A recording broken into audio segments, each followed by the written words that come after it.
سنو بے شک کہ انسان ہی انسان کی دوا ہے۔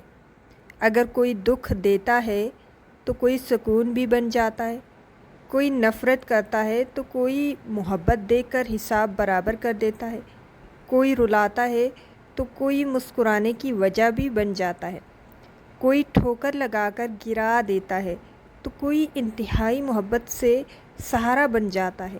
محبت کو صرف لڑکا اور لڑکی تک محدود کرنے والوں کی سوچ نہ بہت ہی محدود ہے۔ محبت کا جذبہ بہت ہی وسیع جذبہ ہے، اتنا وسیع کہ ہماری سوچ کے احاطے میں نہیں آ سکتا۔ سو محبت کو بہت محبت سے سوچیں، اس میں گندی سوچ کی ملاوٹ مت کریں۔ اور ہاں ایک بات اور، اگر ہمارے اندر پازیٹیوٹی ہو نا تو ہم لوگوں کی نیگیٹیوز کو بہت آرام سے پازیٹیوٹی میں بدل سکتے ہیں، زندگی آسان ہو سکتی ہے، شاید ہم کرنا ہی نہیں چاہتے۔